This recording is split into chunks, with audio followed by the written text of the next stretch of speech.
I see residents, and I don't know if they ask about history of neurosurgery on the boards, but if they do, the answer is Cushing, no matter what the question is. Yeah, Griffin asked me to talk about Osler, but I think you guys might enjoy hearing more about the friendship between Osler and Cushing. These two books were written by Michael Bliss here. He was a Canadian, had a PhD in history, came from a long line of general practitioners, but did not want to practice medicine. So he found his voice in writing about the history of medicine. And he discovered Cushing when he was writing about Osler.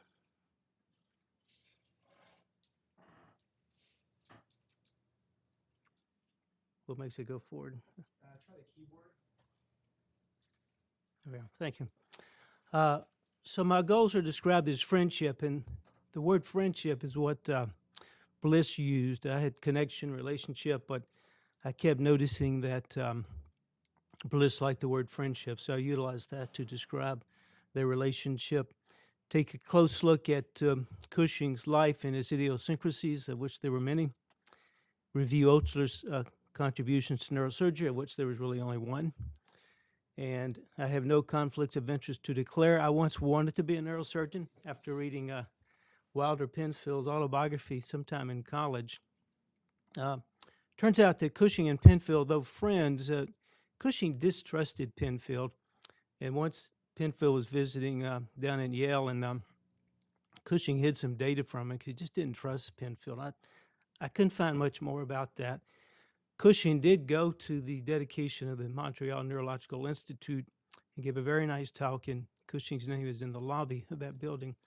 So learning more about that relationship might be interesting. When Bliss undertook the prospect of writing Cushing's or Osler's biography, like everybody else, he wanted to find the dirt, and there was no dirt to find. Osler was just a clean, saintly person. These sort of things were helped along by this picture of Osler in the upper right-hand corner with the sort of angel-like wings. Osler generally avoided public politics and that sort of thing, but he was feuding with the mayor of Baltimore because the sewer system was bad, sanitation was bad. And you can see he has all the varmint running out from Johns Hopkins there. And Mrs. Cushing, or Mrs. Osler, really disliked this particular cartoon and asked him to take it out of the book that Cushing eventually wrote about Osler, but he refused and just left it there. Cushing, as you can see, described as hard-driving, egotistical, and mean by Bliss. In those ways, he was perhaps more human than Osler, perhaps more revealing of his time and place. I've been reading that sentence over and over, and I'm not quite sure I can really decipher it. Michael Bliss died last year, so if he were alive, I probably would have discussed that with him. A little bit about the timeline. Osler was born 20 years before Cushing, and Osler died 20 years before Cushing died. Osler started life in near Toronto in Bon Head, Canada. Went to Trinity College, where he was exposed to some good science teachers and gave up his dream to be a minister. Then went to the Toronto School of Medicine. He was like a Heisman Trophy candidate that's at a Division III school, maybe. They quickly recognized his talent, and they sent him on to McGill to complete his medical school education. He then took the obligatory trip to Europe, came back and taught at McGill. This is the time he did the 1,000 or so autopsies on patients of his own and learned about pathophysiology, probably what made him a great physician and diagnostician. He then was lured down to Pennsylvania, to the University of Pennsylvania. And he finally left there to start the medical school at Hopkins. But when he got there, the money dried up because the railroad stock had fallen. So he used that opportunity to write his famous textbook. He then went ahead, they finally got the money, founded a medical school, and then he finished his career at Oxford, England, which would have been very idyllic except World War I intervened. Cushing started at Yale College, Harvard Medical School, then did an internship at NGH, so reasonably good credentials in the beginning. He was then lured down to Hopkins to study under Halstead.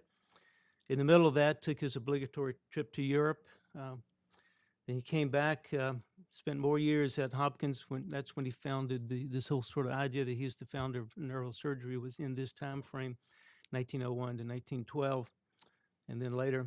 Then he went up to Harvard to be head of surgery at Peter Bent Brigham. He was not chairman of surgery. Harvard was in a mess at that time, and they had 3 more or less chairs at the time of surgery.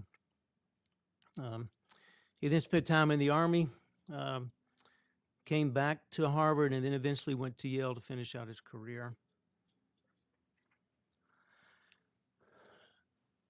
Osler, son of a minister, which I just mentioned, in Bond Head near Toronto at that time was really wild country.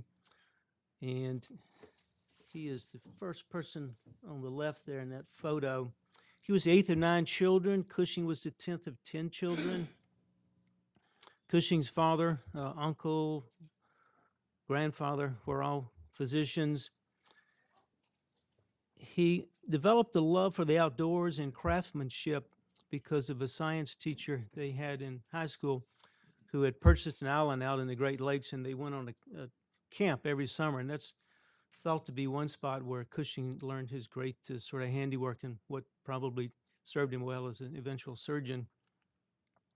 Growing up in Cleveland there, in that house, his father and uncle and grandparents had all purchased real estate, and they all became quite wealthy. So Cushing never hurt for money. He, by the time he was in medical school, there was no lack of money available to him. Unlike Osler, who had to really earn his money over time, which he did so with enormous fees for consults.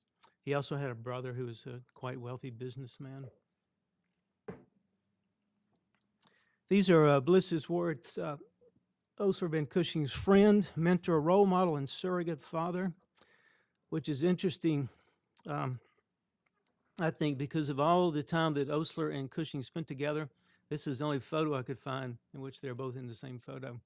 I'm sure there's some out there, but I couldn't find them. Now, the first time that Cushing met Osler was in New York. They were in Ware's clinic in Cornell. And he mentions this in a letter to his father, Cushing does, and he also says he has Osler's new textbook, which came out in 1892. Now, Rob Hunter was the chief surgical resident at Hopkins and invited Cushing down and told him a year with Halstead was worth 5 years in Europe. Now, Rob Hunter shows up later in this talk in sort of an unusual way. Cushing's older brother, Ned, was training at MGH as a surgeon, and Osler wrote to him saying that Harvey would be one of the greatest surgeons ever produced in the United States, maybe the world. In the summer of 1900, Cushing and Osler went to Europe, and they went to Europe and the United Kingdom multiple times in their life. So they were truly great friends.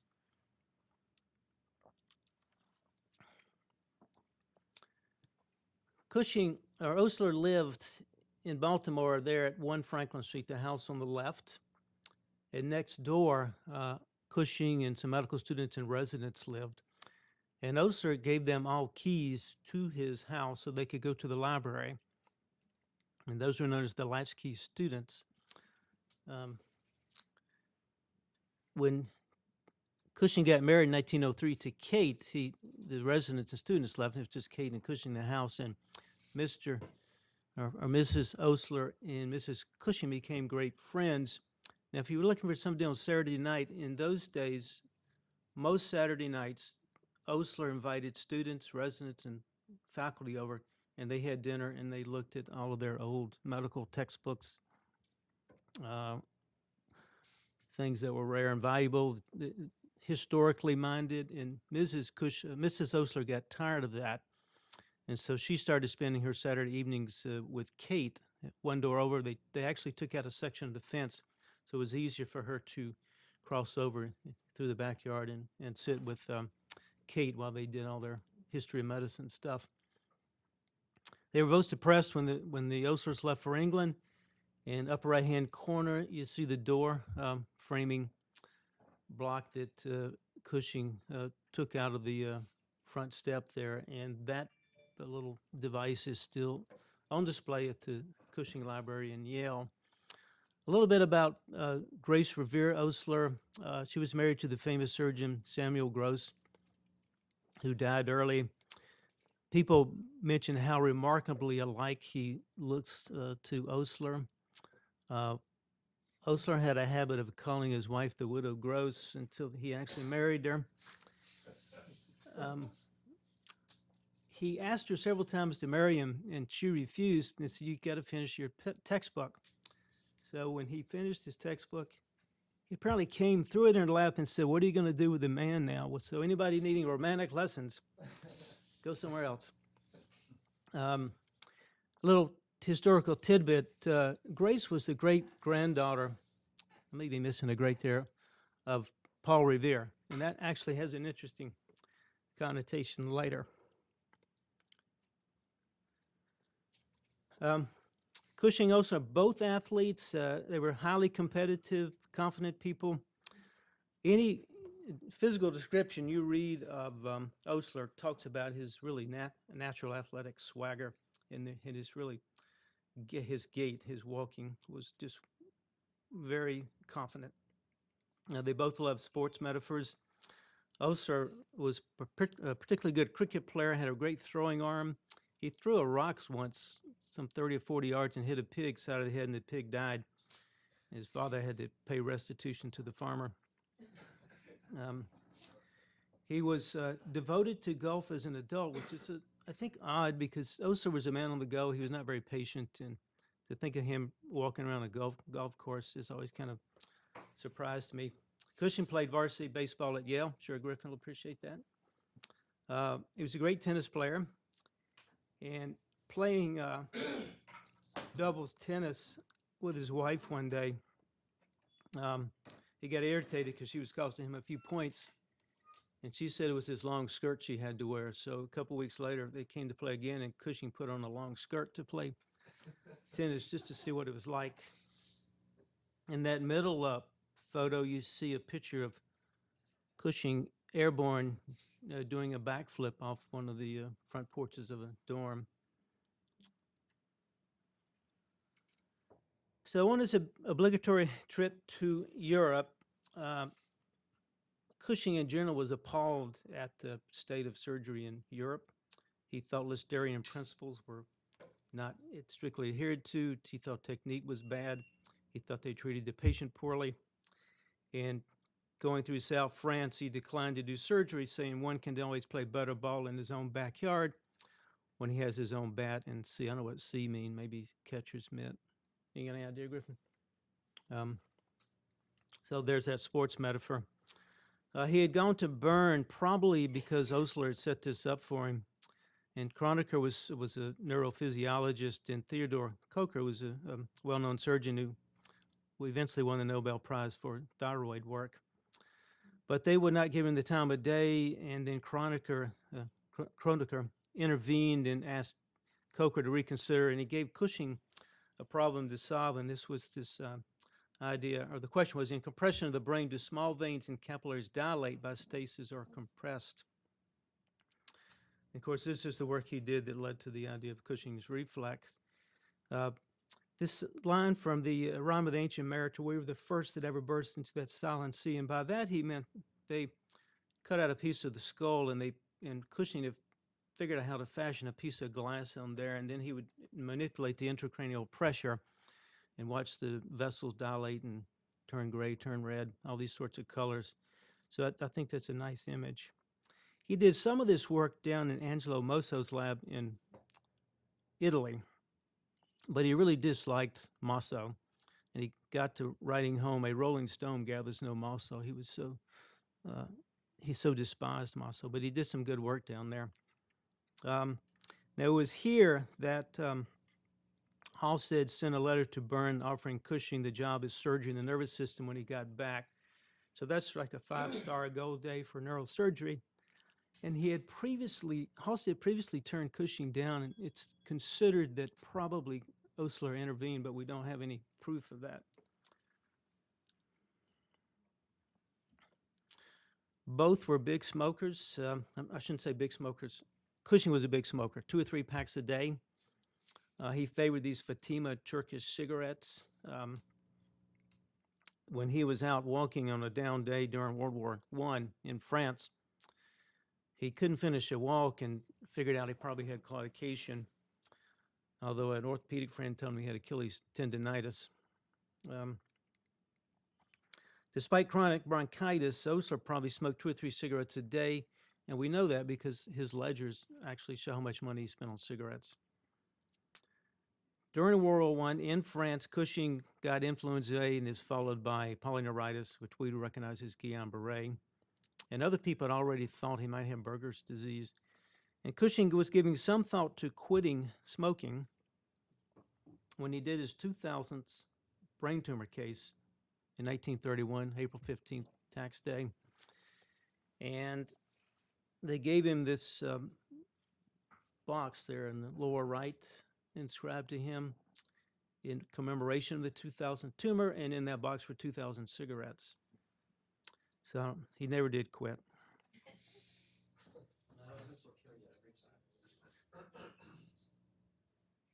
I couldn't resist a picture of this cake that they had at the ceremony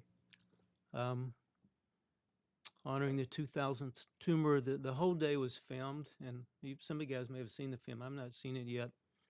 I asked Dr. Olson if he had hit 2,000 yet. He said he was somewhere maybe approaching 4,000. So when you get to 5,000, we're going to get you a cake just like that.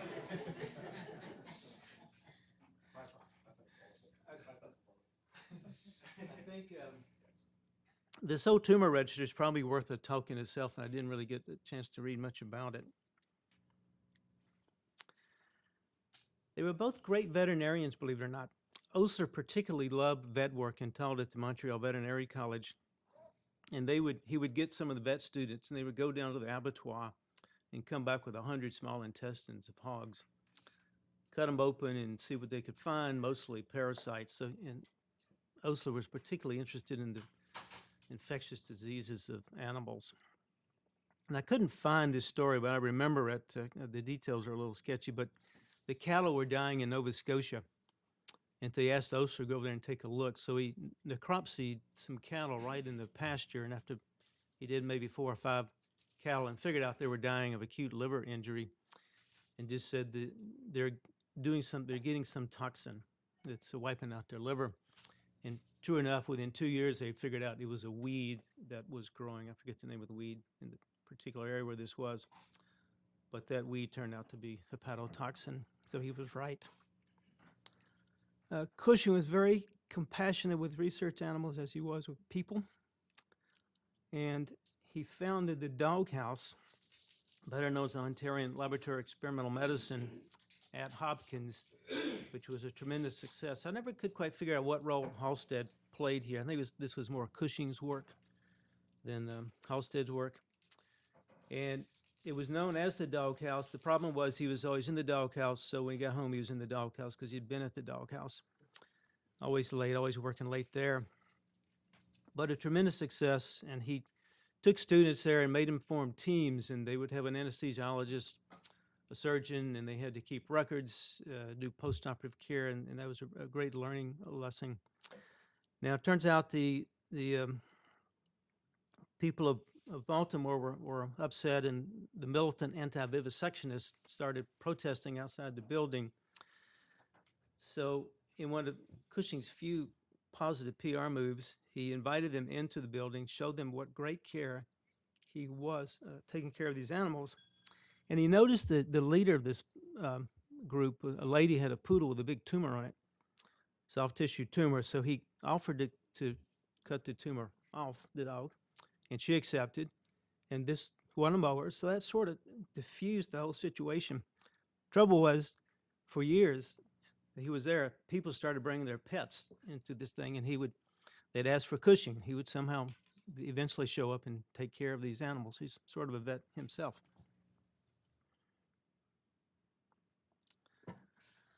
Now, early neurosurgery, I think Dr. Yesuke will appreciate this. Turn of the century, he was using cocaine and surgically ablating the Gasserian ganglion. And this is what brought him notoriety. People came from far and wide to have this procedure done by Cushing.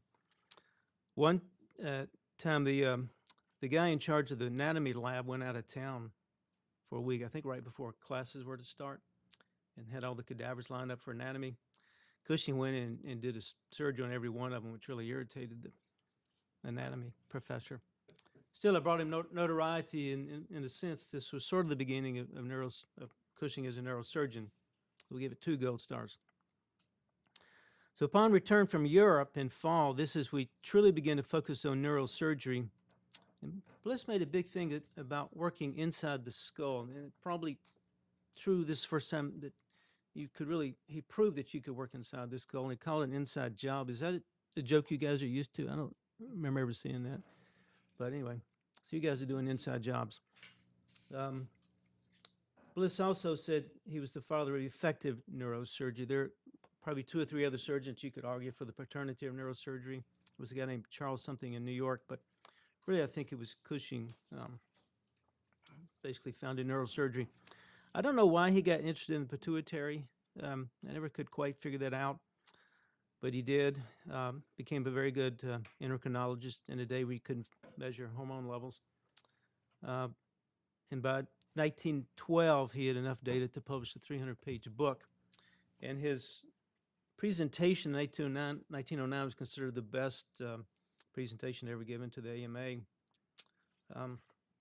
He also was given the title Father of Endocrinology. The word hormone came around 1902 or 1905, depending on which source you look at.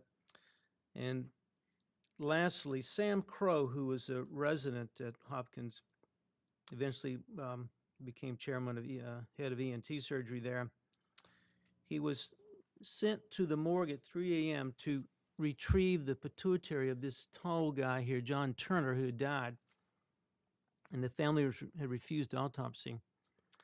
So he sent Sam Crow out to the funeral home at 3 a.m. and woke up the funeral owner. And the large sum of money I found was $50, so that equates to about $1,000 multiplied by 20. And Sam Crow removed the pituitary of this hypogamelic giant and brought it back to Cushing. IRB was not involved.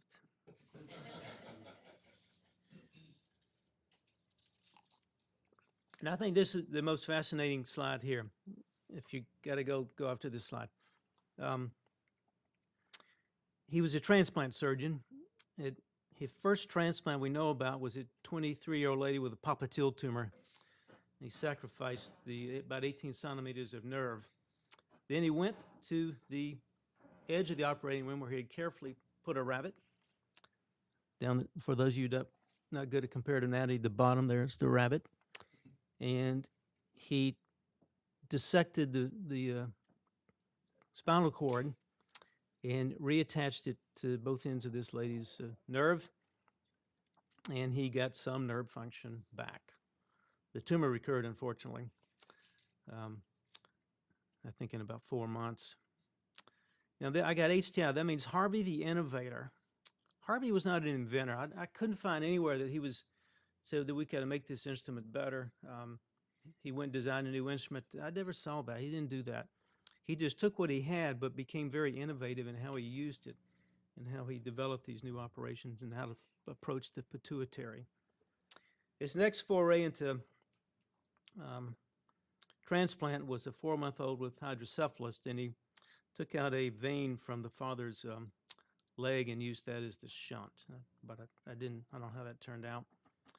In 1912, he had a 48-year-old male with a pituitary failure because of a large cyst. So he took a transplanted pituitary from a deceased baby and put it in there, and he got a little bit of function for 2 or 3 weeks. Then it failed, and the patient got readmitted to the hospital. And so what did he do next? He tried it again, waited for another baby to die, harvested the pituitary, and turns out And he did this at the strong request of the wife, who really badgered him to try it again. But the patient apparently went home, lived maybe 3 or 4 weeks, and died April 30th. What Bliss described as a miserable, lethargic, twitching mess. He then, with the medical students in the doghouse, tried to transplant the hind legs of dog. Just take 2 dogs and switch legs, and not sure how much success he had there. And then Alex Carroll, most of you know about, was famous for getting the Nobel Prize for anastomosis. Had shown up, and turns out Alexis Carroll was really bizarre. Nobody liked him. They were afraid of him. They just thought he was dangerous. And they had concluded that he was very good at sewing. They gave him credit for that. If you see the title in that book in the lower right corner, The Flawed Genius, the Nobel Prize winner, the first person to win a Nobel Prize for being a good sewer. In Cushing fashion, kind of understated, the whole transplantation question is just very unsettled. This was a talk that Courtney Pendleton gave as a third-year medical student in 2010. She's a 7th-year resident at Jefferson Neurosurgery, and she's written a lot about these Cushing as a transplant. Now, making the most of a mistake.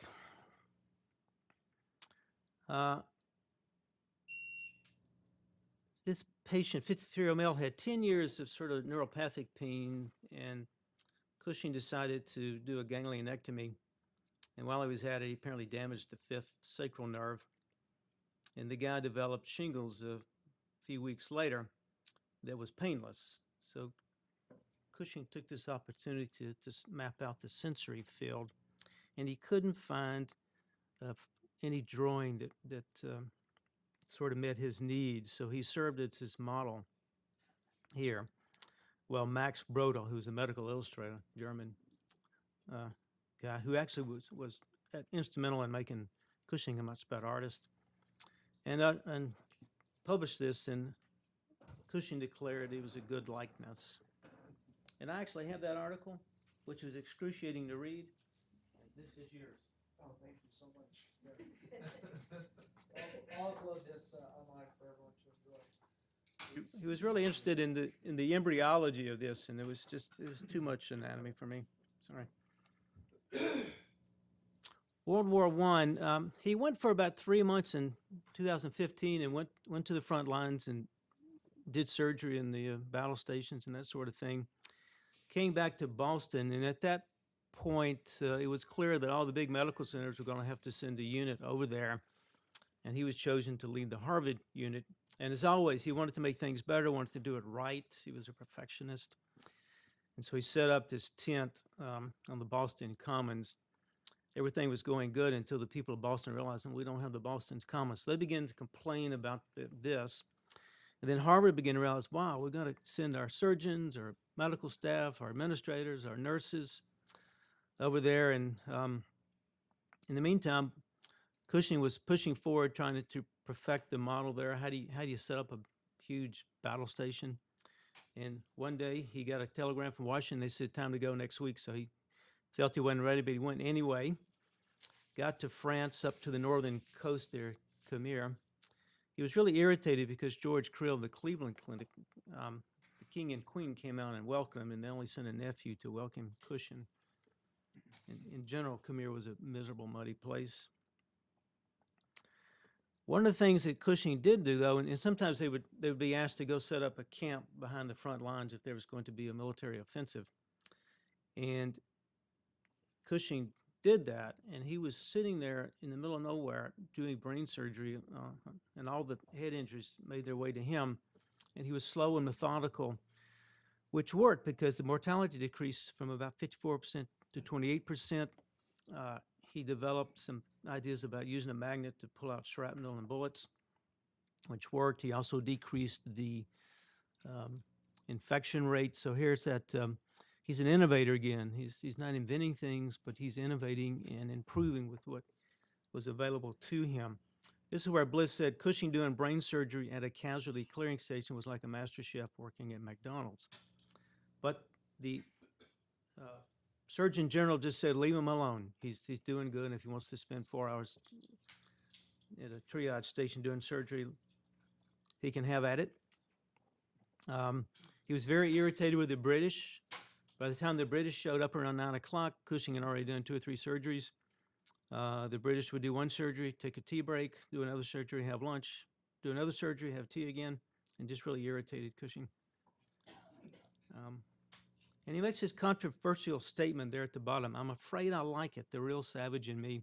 And that came from this book, From a Surgeon's Journal. And people began to look at Cushing a little differently. And they weren't sure what he meant by that statement. Now, Cushing had received a notice from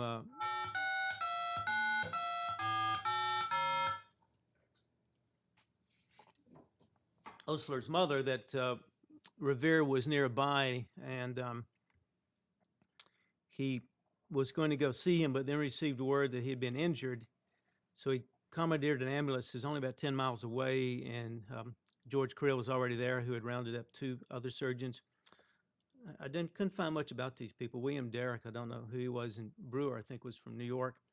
And they worked on Revere, but he died the next morning. So, very upset, he took the button from Revere's uniform and sent it to Cushing and sent a telegram.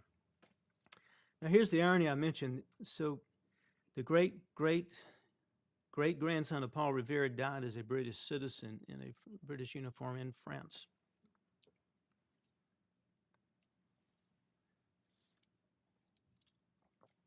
Cushing was a great documentarian, and he published the history of his base hospital in 1919. After the war, he went back to Revere's grave, then set sail after going to visit the Oslers in Oxford, came back. When he got back, he ignored his family, which was typical of him. Tried to start a neurological institution in New York, but the things weren't relying very well. But he met Wilder Penfield as an intern there. And by 1923, he had closing in on 700 surgery, but was unsure how many surgical home runs he would hit or bases he would steal. And while he was at it, he founded the Society of Neurological Surgeons. By the way, in the right-hand corner, the Queen finally made it to Khmer at some point. So he eventually made his way to the back to Harvard. He was in charge of surgery just at Peter Ben Brigham, and he was named president of the Society for a Study of Internal Secretions, which he called endocriminology, because he thought there's just too many quacks doing this stuff. And here's the amazing thing: he was putting 5,000 to 10,000 words down on a page per day.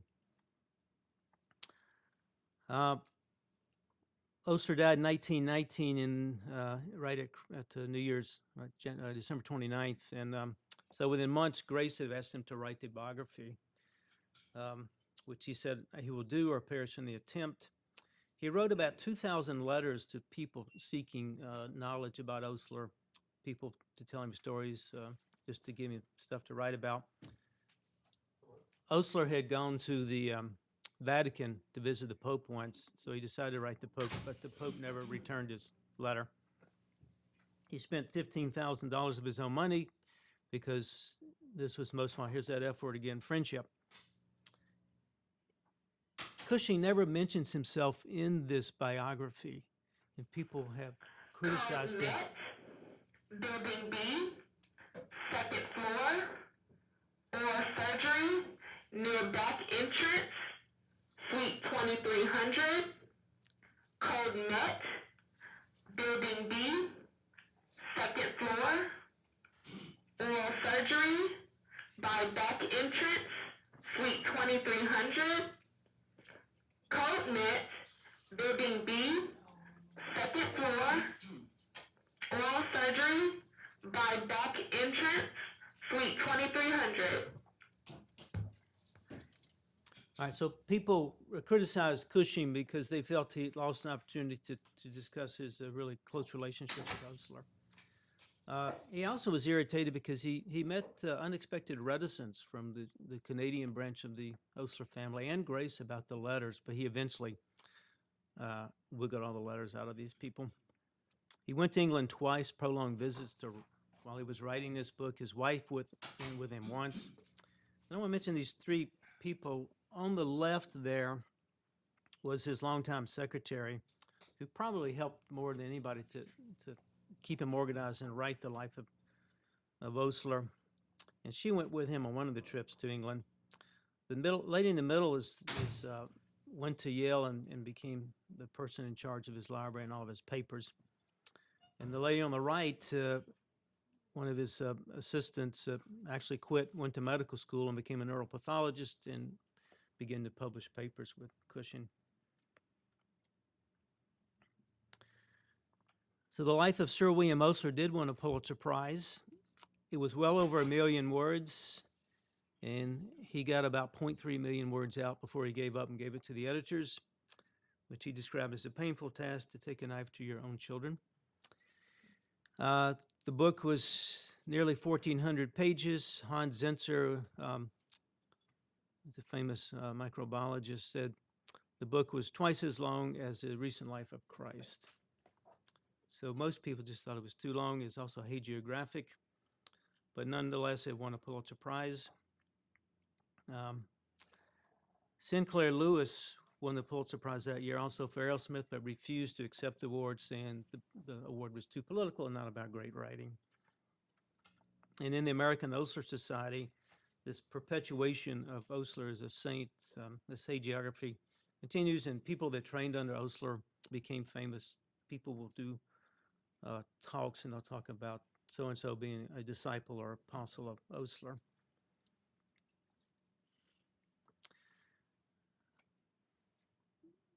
Osler's great contribution was his textbook, The Principles and Practice of Medicine, which he wrote at Hopkins while he was waiting on money to appear to start his medical school. He is in the chief residence living quarters there, where he wrote it. Rob Hunter, the guy that talked Cushing into coming to Hopkins. And what he did was he showed up and asked Rob if he could sit and read a while in this sort of antechamber room, and he did. The next day he came back with another book. And within about a month, he had taken over Rob Hunter's sitting room. But that's where he wrote the book. There was a garbage can in the room, and Osler, when he was stumped, would get up and walk around kicking the garbage can, courting inspiration is what this story says. And this really irritated Rob Hunter. So Rob Hunter went to a construction site, came back with about 4 bricks and put them in the garbage can, and that ended that habit. Now this, I got the word bad medical schools there. A big thing was made about all the medical schools adopted this textbook. And it was pointed out that all the bad medical schools adopted it too.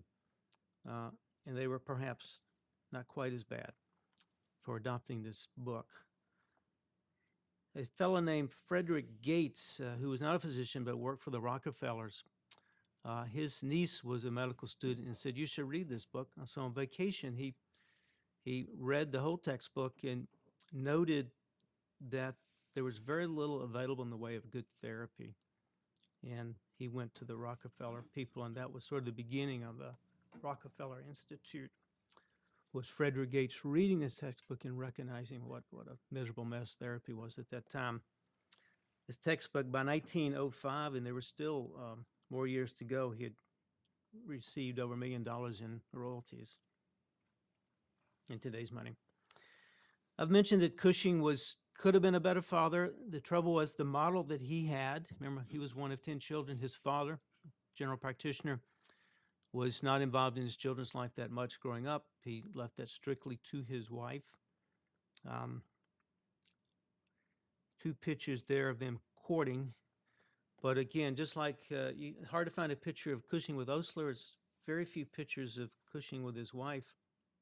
They went to Little Boar's Head, New Hampshire every summer and spent the summer there. But Cushing just saw that as an opportunity not to be distracted and would occasionally go up for the weekend, but never stay a week. He'd come back from 3 or 4 weeks in Europe and go there one weekend and come back to Boston or Yale and keep working. Kate, his wife there, and this picture was probably taken in the upper left, 1925, early 26, and that's Bill, his son. Now, Saturday morning was Cushing's favorite time to schedule surgery because he felt he was less distracted then. People were not bothering him. And what else would you do on Saturday morning? Schedule surgery. And he was told one morning that his son had been killed in a car wreck. So he calls Kate, says, Bill's dad. He goes in, does the surgery, takes about 4 hours, and at noon goes and retrieves the body.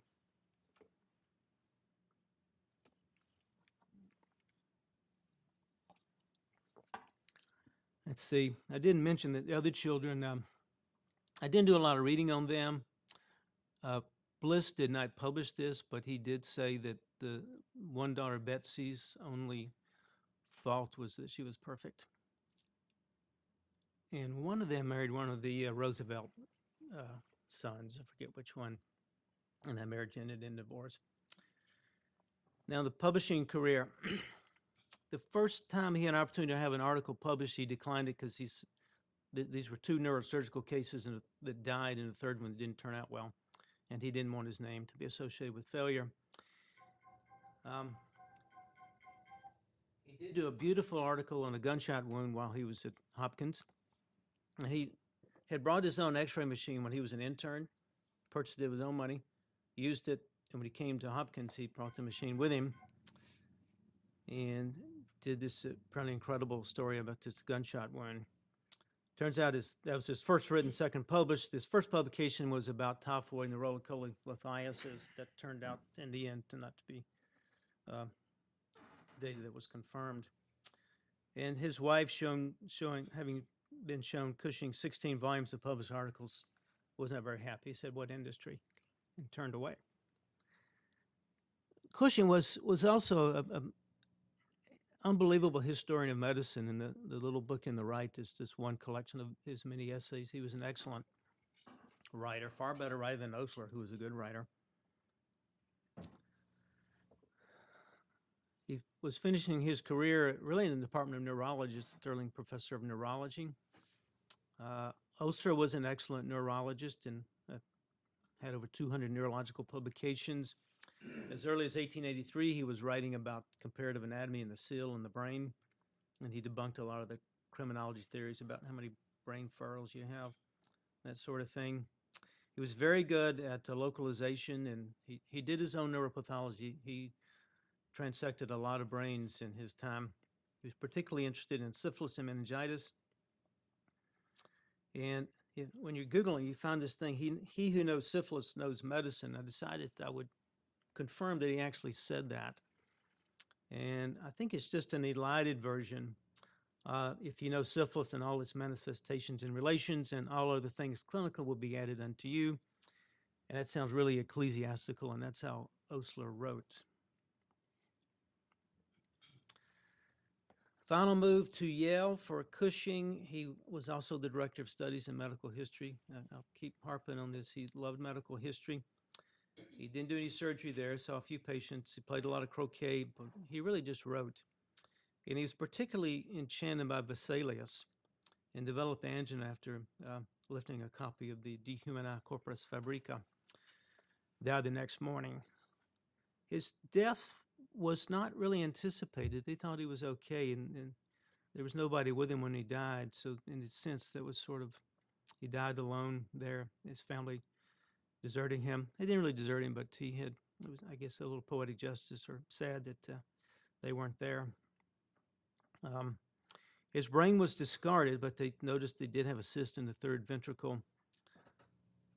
Osler's brain had a strange afterlife. I won't go into that, but it still exists. It's in a jar in Philadelphia. And I think probably he may have toned his act down a little bit, was not quite as hard driving in these years. And in this picture on the right, again, one of the few couples photos I could find, he looks like he's relaxed and smiling a little bit, and they played a lot of croquet. I think there's Betsy facing us in the middle there. Osler's 1905 article And the Hopkins Bulletin was sort of, if you're going to read the history of neurosurgery, this is probably where you would start. He redid this article, I think, several times and republished it and updated it.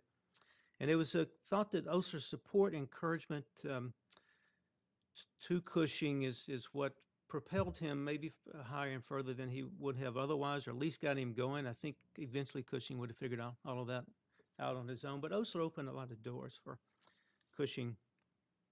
And you remember Cushing initially was turned down as a request to focus on neurosurgery, but I'm pretty sure there was Osler who told Halsted it was a bad idea. And he did, Cushing did write the whole neurological section of Osler's textbook on the nervous system. Does anybody know D. James Connolly in Memphis? He's written this article about William Osler and neurosurgery.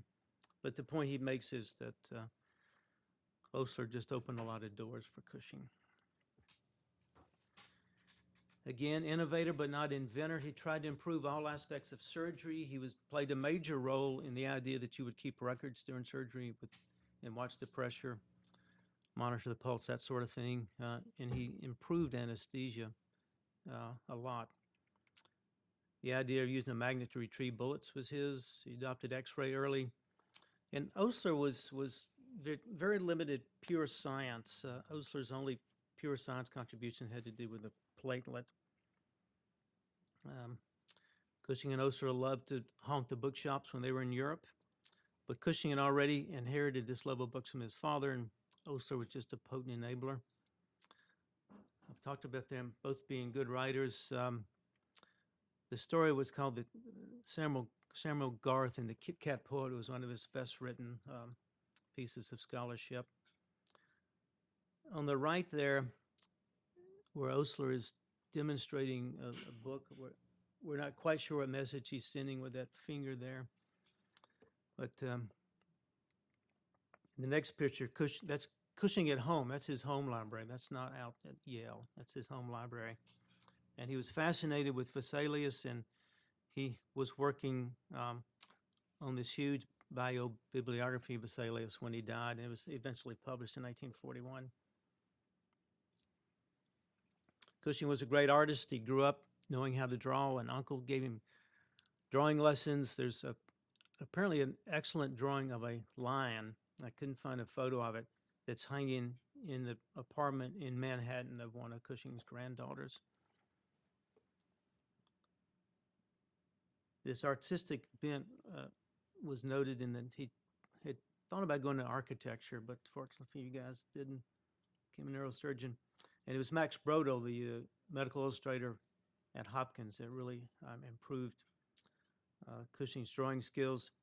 This picture here on the lower right was long thought to be Osler, but upon closer inspection, we think it's actually Cushing's older brother, Ned. A few drawings that he did. He was, again, a great chronicler. He had numerous scrapbooks that he had saved every little thing.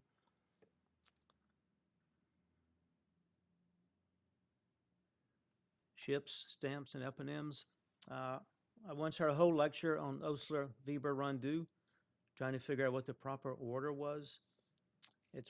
Rondeau probably should go first, but this is Osler's work on the platelet that hooked him up with that. Osler-Vaquez disease is polycythemia vera, which he worked on a lot too. Lots of Cushing eponyms. The one I like most is the neurogenic ulcer, which Cushing himself had from smoking and too much stress. Does everybody know that he coined the word meningioma? I'd forgotten that. That's his word. He had a big heart, despite what he could be like to work with. He made sure the kids had stockings on Christmas morning on the children's wards. Halsted had 200 cases without an infection, but then Cushing got appendicitis one night, and Halsted operated, got an infection. Bad luck. He purchased a Cadillac in 1812, took driving lessons, but he ran over somebody. He's considered not to be at fault, but he gave up driving. and he had a driver take him to work every morning. He got mad at the driver one morning for something, and the driver said, "You know, Dr. Cushing, there's a bunch of egg on your tie," and there was. So he kind of got even that way. And he was in medical school. He was driven. He probably wasn't much fun to hang out with, but he and Ned had gone down to Jamaica for a week off, and they were dancing with some women. And one lady said, "Well, I'm from Boston. Let's get together when I get back." And he said, "Don't bother. I'm too busy being a medical student." And he wrote, "I'm going to be a leper." So he didn't have a lot of fun in medical school. Of course, I'm not sure most of us did either, but his father had sort of a prickly personality also, and was, during the Civil War, never could advance because he was so disliked by the soldiers. But he came out to Cleveland and became a much beloved general practitioner. So hard to reconcile that. Found this little bit about his first brain presentation was a dog whose brain he had displayed and cut open in a college class. He made 100 on the pathology test, and that was the first 100 ever given out at Harvard, a pathology test. And his wife gave him a book of Sherlock Holmes, and he particularly liked the story, The Adventure of the Speckled Ben. That's some great trivia for you. I actually read it the other day, and it was kind of interesting. And he took nursing very seriously. He saw nursing as integral to the practice of medicine.